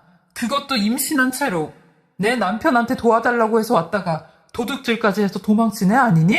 발뺌하지 마. 네 무릎 위에 그 문신 다 봤다. 이렇게 성형하고 이름 바꾸고 다른 사람처럼 살면 네 그 과거가 지워진다니? 라고 했어요. 그러니 그 애가 소름 돋는 말을 하기 시작하는데, 아, 아줌마 맞네. 긴가민가 했었는데, 아, 진짜 뭐 이딴 인연이 다 있어? 근데요, 아줌마, 이제 와서 뭐 어쩔 건데요? 이제 와서 10년 전 일 얘기하면 아줌마 아들이 믿겠어요? 증거 있어요? 가뜩이나 저 지금 임신 중인데? 라고 하는데, 임신이라는 말에 손이 벌벌 떨렸어요. 아들도 알고 있냐고 하니, 아들이 오늘 그 얘기도 같이 하려고 일부러 자리를 마련한 거라고 했어요. 이건 말도 안 된다며, 너 어디서 또 다른 남자애 배워가지고 와서 우리 아들 애라고 하는 거지 지금? 이라며 소리를 지르고 있는데, 하필이면 그때 아들이 제 소리를 듣고 문을 벌컥 열어 지금 무슨 소리 하시는 거냐고 고함을 지르는 겁니다. 그러니 그 여시 같은 애는 아들이 들어오자마자 눈물을 흘리며, 어머님 왜 그러시냐고 하는데, 아들한테 뱃속에 아기가 다 듣겠다고 나 여기서 나가야 될 것 같다며 울면서 나가는데, 저는 아들의 팔을 붙잡으며, 석현아, 쟤 저거 완전히 사기꾼이야 저거. 엄마 말 들어봐 엄마 말. 이라고 하는데, 아들은 제 팔을 뿌리치며, 엄마 없는 몇 년 동안 지훈이가 엄마 빈자리 다 채워줬어. 엄마는 그런 말할 자격 없어. 그리고 내 애를 임신한 여자야. 그건 엄마가 건들면 안 되지. 라며 자리를 박차고 나가는데, 그 짧은 순간에 왜 입이 안 떨어져 아들에게 상황 설명도 못하고 저 애의 과거 얘기도 못했어요. 그렇게 저는 아무 말도 못한 채 오빠네 집에 돌아오는데, 돌아가는 길에도 아들에게 수십 통의 전화를 했는데 받질 않았죠. 제가 오빠네 집에 돌아와 이 얘기를 올케 언니랑 조카에게 하니, 조카가 인터넷으로 임신 중 태아 친자 확인 검사에 대해 알아보았어요. 근데 절망스럽게도 한국에서 검사를 진행하는 건 불법이라고 하는 겁니다. 근데 한 가지 다행인 게 외국에서 하는 검사는 가능하다고 했어요. 그러니 저희 조카가 저 대신 인터넷으로 해외 유전자 검사 업체를 알아보았고, 일본에서 하는 유일의 검사 기관을 알아내게 되었죠. 일단 한국 자사연구소에서 8주 이상 된 산모의 혈액과 남자의 구내 상피를 채취해 검사만 일본 연구소로 보내서 결과를 알 수 있는 기관이었어요. 당연히 일반 친자 검사보다 가격이 8배나 비쌌는데 지금 돈이 문제가 아니었죠. 저는 아들에게 문자를 해 당장 친자 검사 해보자고 했어요.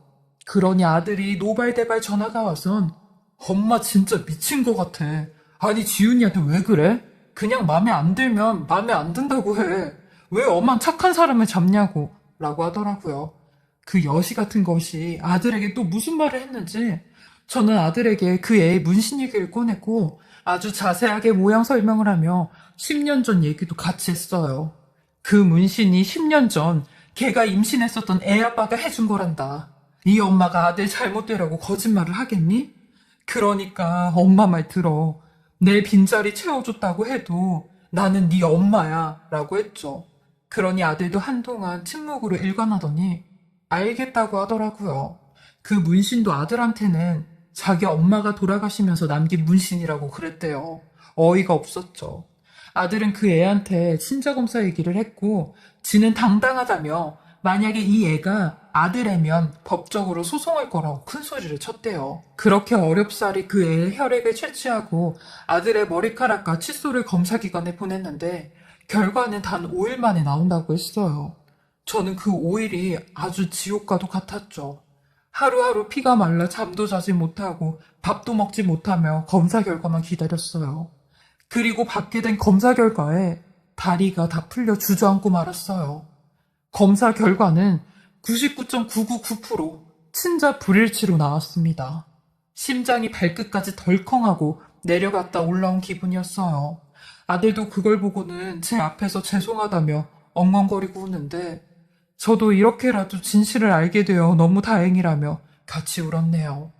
그리고 검사 결과가 나온 그날 그 애는 10년 전 그날처럼 소리 소문 없이 잠수를 타게 되었고 연락조차 되지 않았어요. 맘 같으면 사기로 고소라도 하고 싶었는데 알아보니 이런 문제는 사기라고 주장하는 원인에 대해 재판부가 판단을 할 때 인정이 되지 않을 수도 있다고 하더라고요. 그리고 더 맘 같으면 인적사항이랑 사진이라도 올려서 다들 이 여자 조심하시라고 하고 싶었죠. 이 일이 있고 난 후로 저는 다시 캐나다로 돌아갔지만 아들은 한동안 충격을 받아 많이 힘들어했어요. 그리고 지금은 비혼주의자가 되었고 평생 혼자 독신으로 살겠다고 하더라고요. 이런 아들에게 위로라곤 엄마가 너를 그렇게 만든 것 같아서 미안하다 라는 말뿐이었죠. 그러니 아들 또한 제게 엄마가 왜 미안하냐며 되려 감사하다고 하더라고요. 그러면서 하늘에 있는 아빠 얘기를 하는데 엄마, 마치 아빠가 날 구해준 것 같아 라고 했죠. 그 말에 저도 정말 남편이 우리 둘을 보살펴주고 지켜주고 있구나 라는 생각이 들었어요. 50평생 머리털 나고 저한테도 이런 기가 찬 일이 일어났네요. 저처럼 자식이 있는 분들이 사연을 많이 들으시는 것 같은데 다들 자녀분들 시집장가 보내실 때 잘 알아보시고 보내셨으면 하는 마음에 이렇게 사연을 보내봅니다. 제 이야기 들어주시고 읽어주셔서 감사하고요. 건강 잘 챙기시며 항상 행복하시길. 오늘도 불륜 드라마를 찾아주셔서 감사합니다. 시청자 여러분, 구독 사랑해요. 나는 차 안에 앉아 있었다. 창문을 살짝 내리니 찬 공기가 얼굴을 스치고 지나갔어. 손에 쥔 커피가 미지근해진 건 한참 전인데도 마시지도 못하고 있었다. 그러곤 멀찍이 서 있는 그를 보며 혼란스러운 생각이 머릿속을 가득 채웠어. 또 여기서 기다리는 거야? 그의 목소리가 등 뒤에서 들렸을 때 나는 심장이 덜컥 내려앉는 기분이었어. 뒤돌아보니 그가 어느새 내 차 옆으로 다가와 서 있었지. 민호 오빠. 아니, 이제는 내게 오빠라고 부를 수도 없는 사람. 우리는 이런 식으로 만난 지 몇 달째였어. 처음에는 단순한 호기심이었어. 그는 내 남편의 절친이자 내가 고등학교 때부터 알고 지낸 사람이라 그저 편한 대화 상대일 뿐이라 생각했었지. 그런데 이상하게도 그가 나를 보는 눈빛은 종종 날 불안하게 만들었어. 그리고 솔직히 말하면 그 불안감 속에 묘한 흥분도 섞여 있었지. 처음 이런 만남을 시작하게 된 건 술자리에서 나온 농담 때문이었어. 그날 민우 오빠는 내게 이렇게 말했었거든. 너 어릴 때부터 항상 얌전했잖아. 근데 얌전한 고양이가 부뚜막에 먼저 올라간다고 하던데. 그 말을 듣고는 웃어넘겼지만 내 속은 뒤집히는 느낌이었어. 그리고 그날 밤 나는 뜬 눈으로 밤을 지새웠지. 왜 그런지 몰라. 오빠가 한 말이 계속 머릿속에서 맴돌았어. 우리의 만남은 처음엔 단순히 카페에서 커피를 마시거나 회사 근처에서 밥 한 끼 먹는 걸로 시작했어. 하지만 시간이 지나면서 점점 위험해졌지. 나는 늘 긴장감 속에서 살았어. 누군가 우리를 볼지도 모른다는 두려움과 그 두려움에서 느껴지는 이상한 쾌감 사이에서 말이야. 어느 날 민우 오빠는 내게 뜻밖의 제안을 했어. 한번 생각해봐. 내가 항상 가보고 싶다고 했던 그 산속 오솔길. 나랑 가면 어때? 나는 단숨에 거절하지 못했어. 머릿속에서는 온갖 시나리오가 그려졌지. 우리가 둘만 있는 그곳에서 무슨 일이 일어날지 상상하는 내 자신이 한심했어. 그런데도 나는 고개를 끄덕이고 말았어. 그날 산속 오솔길을 따라 걷던 우리는 마치 사춘기 시절로 돌아간 듯 웃고 떠들었어. 그러다 작은 나무 덤불 뒤에 멈춰 섰을 때 민우 오빠가 갑자기 내 손목을 잡았어. 나는 얼어붙었지만 도망치지도 못했어. 그 순간에 내가 얼마나 스스로를 미워했는지 몰라. 그리고 동시에 그 상황이 얼마나 나를 설레게 했는지도. 이후의 일은 더 복잡하고 엉망진창이야. 나는 스스로를 자꾸 변명했어. 한 번뿐이었어. 다시는 이런 일 없을 거야. 그런데 그게 더 깊은 구렁텅이로 빠져들게 만든 핑계였다는 걸 이제야 깨달았어. 민우 오빠는 내게 중독 같았어. 동시에 내 삶을 송두리째 부수고 있다는 걸 알면서도 멈출 수가 없었지. 그리고 그 중독이 내 남편과의 관계를 조금씩 망가뜨리고 있다는 걸 느낄 때마다 나는 더 깊이 숨으려 했어. 지금 이 순간에도 나는 차 안에 앉아 있어. 오늘 민우 오빠를 만나야 할지 아니면 완전히 끊어내야 할지 고민하면서. 그런데도 내 손은 이미 핸드폰을 들고 있었어. 그의 번호를 터치하면서도 가슴이 두근거렸어. 정말 끝낼 수 있을까? 아니면 오늘도 나는 또 다른 핑계를 만들고 이런 삶을 이어가게 될까? 내가 이렇게까지 망가졌다는 걸 남편은 알까? 아니, 어쩌면 벌써 알고 있는지도 몰라. 그런 생각이 드는 순간 나는 머리가 터질 것 같았어. 끝낼 용기도 계속할 용기도 없는 내가 너무 싫었어. 핸드폰을 손에 쥔 채 나는 한참을 고민했어. 번호를 누르고도 통화 버튼을 누르지 못하고 화면을 껐다 켰다를 반복했지. 차 안은 숨막힐 만큼 조용했어. 심장이 미친 듯이 뛰는데도 그 고요함 속에서 들리는 건 내 숨소리뿐이었어. 결국 전화를 걸었어. 신호음이 2번, 3번 울리고 그의 목소리가 들렸을 때 나는 몸이 굳어버렸어. 무슨 일이야? 그의 평소와 다름없는 목소리였지만 나는 그 안에서 약간의 긴장감을 느낄 수 있었어. 우리 둘 다 알고 있었지. 이렇게 또 만나서는 안 된다는 걸. 오빠, 우리 오늘은 그만하자. 그냥 집에 들어가. 입으로는 그렇게 말했지만 내 손은 이미 차 열쇠를 돌리고 있었어. 내가 지금 무슨 짓을 하고 있는 건지 나조차도 몰랐어. 너 어디야? 내가 갈게. 그의 말에 나는 손을 꽉 쥐고 대답했어. 아니야, 내가 갈게. 그 말을 내뱉는 순간 스스로에게 실망스러웠어. 왜 이렇게까지 하는지 이해할 수 없었어. 그와 만난 곳은 늘 우리가 자주 가던 외진 곳이었어. 번화가에서 멀리 떨어진 공원, 주차장에서 눈에 띄지 않는 곳. 마치 아무도 없는 세계로 숨어 들어가는 느낌이었지. 그날도 마찬가지였어.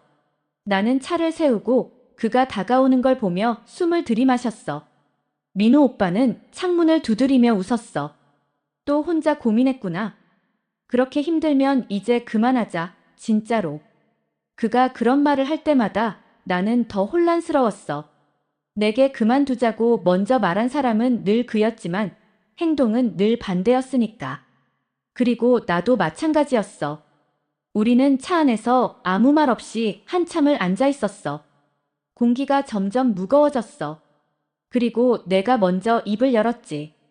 오빠, 나 이제 진짜로 그만하고 싶어. 더 이상 이렇게 살면 안 될 것 같아.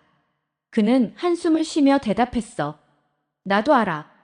근데 우리가 이렇게 될 줄 몰랐잖아. 처음부터. 말을 잇지 못한 그는 고개를 떨궜어. 나는 차 안에 퍼진 정적이 너무 불편해서 창문을 열었어. 바람이 차 안으로 들어오자 조금은 나아진 기분이 들었어. 그 순간 민호 오빠가 내 손을 잡았어.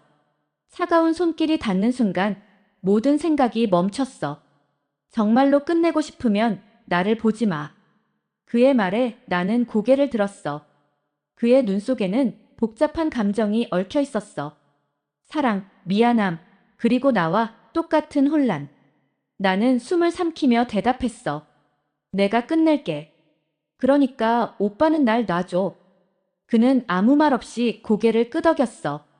그 순간 나는 차 문을 열고 밖으로 나갔어. 밤하늘을 올려다보며 차가운 공기를 가슴 깊이 들이마셨어. 내 삶이 여기서 끝난 것처럼 느껴졌어. 하지만 동시에 다시 시작할 수도 있다는 희미한 희망이 생겨났어. 그날 밤 나는 집으로 돌아가 남편에게 거짓말 없이 모든 걸 말하기로 결심했어. 내가 이걸 감당할 수 있을지 모르겠지만 더 이상 내 자신을 속이고 싶지 않았어. 문을 열고 집으로 들어갔을 때 남편이 거실에 앉아 나를 보고 있었어. 그의 표정을 보자마자 알 수 있었어. 그는 이미 모든 걸 알고 있었다는 걸. 나는 거실 한가운데 서서 남편을 바라봤어. 그의 얼굴은 피곤해 보였고 무언가를 오래 참고 있는 듯한 긴장감이 느껴졌어. 그는 눈을 깜빡이며 나를 뚫어지게 쳐다보더니 한숨을 내쉬며 말했다. 어디 갔다 온 거야? 평범한 질문이었지만 그의 목소리에는 묘한 날카로움이 숨어 있었어. 나는 순간 숨이 멎는 것 같았어. 그냥 바람 좀 쐬고 왔어. 내 목소리는 떨렸고 남편도 그걸 알아챘을 거야.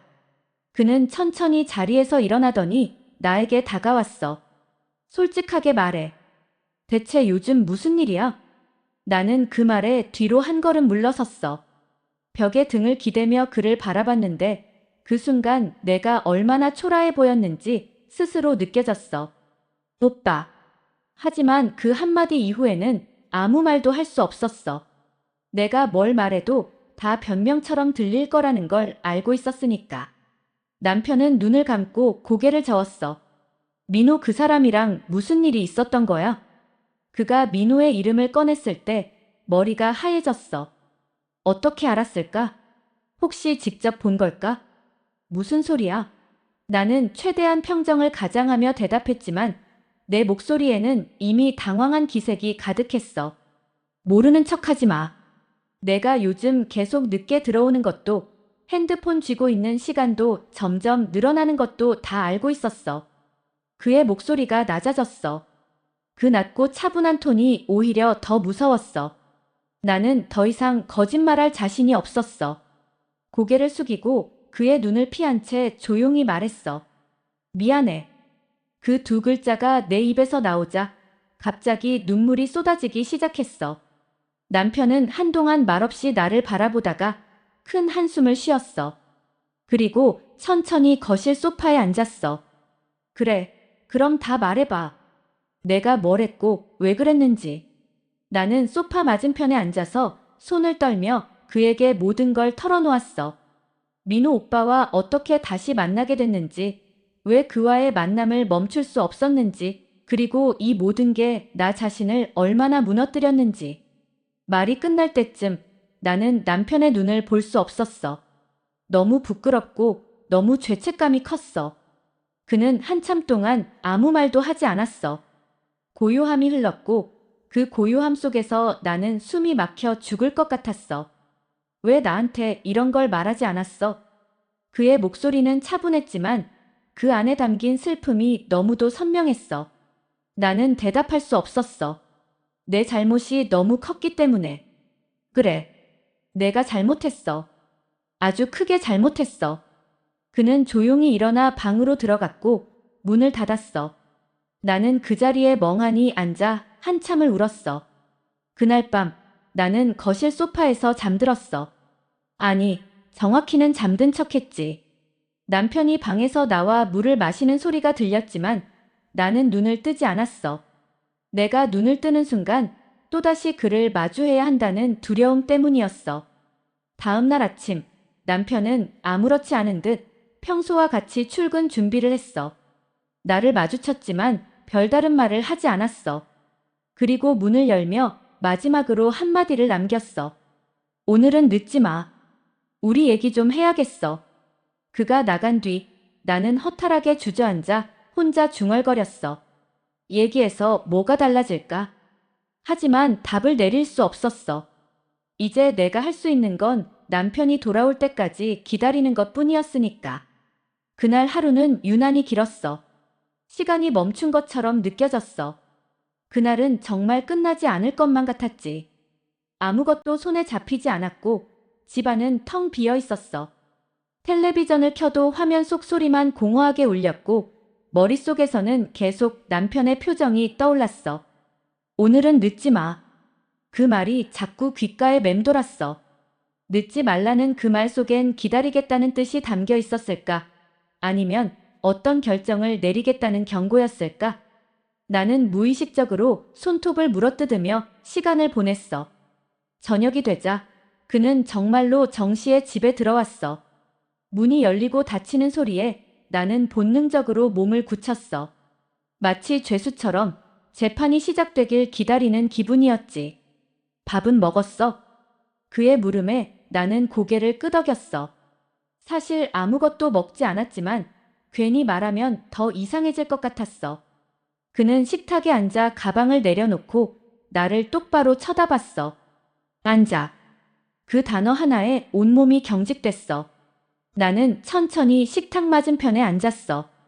그는 나를 계속 바라보더니 한숨을 쉬며 말을 꺼냈어. 내가 한 일이 얼마나 심각한지 알아? 나는 고개를 끄덕였어. 그 말에 반박할 여지가 없었어. 하지만 그는 고개를 절레절레 흔들었어. 고개를 끄덕인다고 끝나는 게 아니야. 내가 나한테 한 일이 어떤 의미인지 너 스스로 정말로 생각해봤어? 그의 목소리는 차분했지만 그 안에 담긴 분노와 슬픔이 너무 선명했어. 나는 제대로 눈을 들 수 없었어. 오빠. 겨우 그 한마디를 내뱉었지만 그는 손을 들어 말을 막았어.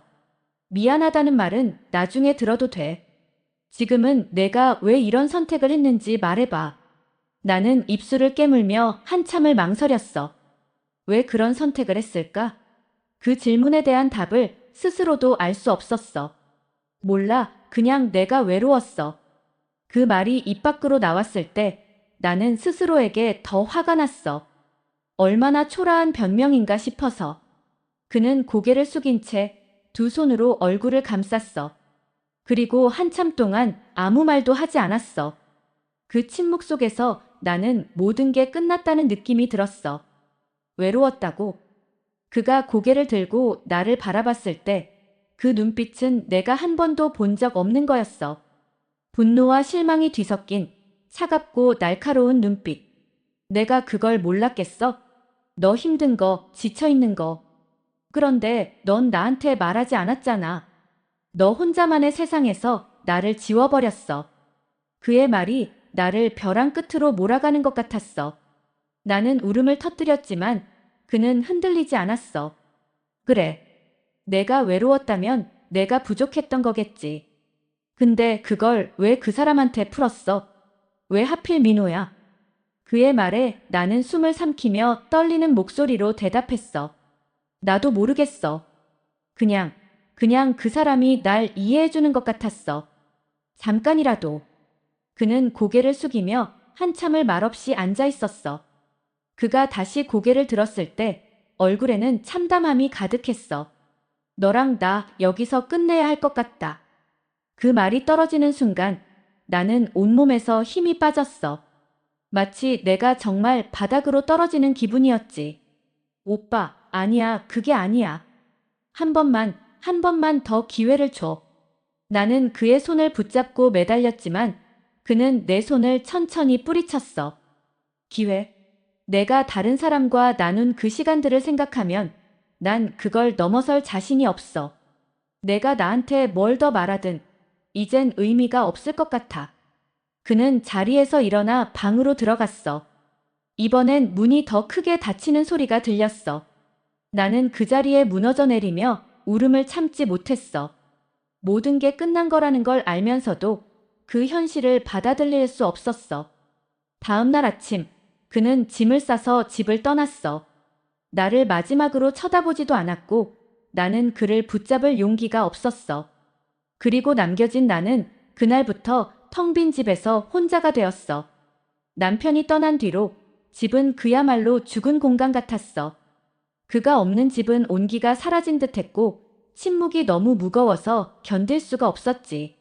나는 텔레비전을 켜놓고 소리를 크게 틀어놓기도 했고 일부러 음악을 틀며 소음을 만들어 보기도 했지만 그 어떤 것도 이 텅 빈 기분을 메워주진 않았어. 민호 오빠의 번호를 삭제하려고 핸드폰을 열었을 때 화면 속 그의 이름을 한참 동안 바라봤어. 손가락을 올렸다 내렸다 하면서도 끝내 삭제 버튼을 누르지 못했어. 미련이 남아서라기보다는 내가 그와 끝내겠다는 결단을 내리지 못하고 있다는 증거 같았어. 어차피 다 망가졌는데 뭘 더 바란다고. 스스로 중얼거리며 결국 번호를 지우지 않은 채 핸드폰을 내려놨어. 며칠 뒤 민호 오빠에게서 연락이 왔어. 문자였어. 괜찮아. 오빠는 내가 걱정돼. 문자를 읽는 순간 복잡한 감정이 치밀어 올랐어. 내가 그의 연락을 기다렸던 걸까? 아니면 이제 그조차도 더 이상 나를 위로해줄 수 없을 만큼 모든 게 끝났다고 느꼈던 걸까? 나는 답장을 보내지 않았어. 아니, 보내지 못했어. 그와의 관계가 나를 어떻게 망가뜨렸는지 너무 뻔히 알았으니까. 하지만 연락을 끊겠다는 결심이 흔들릴 만큼 나는 여전히 약했어. 그날 밤 나는 술에 취한 채로 민호 오빠에게 전화를 걸었어. 오빠, 나 어떻게 해야 돼? 내 목소리는 울먹였고 그는 한숨을 내쉬며 대답했어. 내가 힘들다는 거 알아. 근데 우리가 계속 이러면 더 이상 돌이킬 수 없어. 이미 돌이킬 수 없어졌어, 오빠. 남편도 나 떠났어. 이제 나 어떻게 해야 해? 내 목소리는 점점 커졌고 그는 당황한 듯 말을 멈췄어. 우리 그냥 끝내자. 그의 목소리는 단호했지만 나는 믿을 수 없었어. 끝내자고. 오빠, 나 지금 혼자야. 나 버리면 나 진짜 아무것도 아니야. 그가 잠시 침묵하더니 조용히 대답했어. 넌 나한테도 너무 많은 걸 잃게 했어. 이제 그만하자. 너도 나도 서로를 더 망가뜨리기 전에. 그 말을 듣는 순간 나는 통화를 끊어버렸어. 눈물이 났지만 동시에 이상하게도 후련한 기분이 들었어. 모든 걸 내려놓은 것처럼, 이제 정말로 바닥에 닿은 것처럼. 다음 날 나는 처음으로 정신과를 찾아갔어. 내 이야기를 들어줄 사람이 필요했거든. 상담실에서 의사에게 처음으로 모든 걸 털어놓았어. 남편과의 관계, 민호 오빠와의 불장난, 그리고 나 자신이 어디서부터 망가졌는지도 모른 채 여기까지 오게 된 이야기까지. 의사는 내 이야기를 묵묵히 들었고 나를 비난하지도 동정하지도 않았어. 대신 이렇게 말했어. 누구나 실수는 해요. 문제는 그 실수에서 배울 수 있는가예요. 지금은 자신을 원망하기보다 앞으로 뭘 할 수 있는지에 집중해봐요. 나는 처음으로 내가 할 수 있는 일을 생각해봤어. 남편에게 용서를 구하는 일, 민호 오빠와의 관계를 완전히 끝내는 일, 그리고 무엇보다 나 자신을 다시 세우는 일이겠지. 몇 달이 지나면서 나는 조금씩 일상을 되찾았어. 회사에 집중하려 애썼고 주말마다 산책을 하며 스스로를 돌아보는 시간을 가졌어. 남편에게 몇 번 전화를 걸어보기도 했지만 그는 끝내 내 전화를 받지 않았어. 그럴 때마다 나는 다시 한번 내가 한 잘못의 무게를 느꼈고 그걸 견뎌내야 한다고 다짐했어. 민호 오빠에게는 더 이상 연락하지 않았어. 그도 나를 찾아오지 않았고, 우리는 그렇게 서로의 삶에서 완전히 사라졌어. 이제는 나 자신을 조금 더 사랑하려고 해.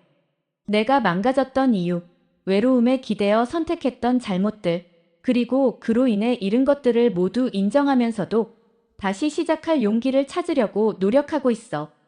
나는 아직도 남편을 사랑해. 하지만 그를 다시 만날 수 있을지는 모르겠어. 그건 그의 선택이니까. 다만 내가 할 수 있는 건 더 나은 내가 되기 위해 노력하는 것 뿐이겠지. 그리고 지금 나는 그 여정을 걸어가고 있어.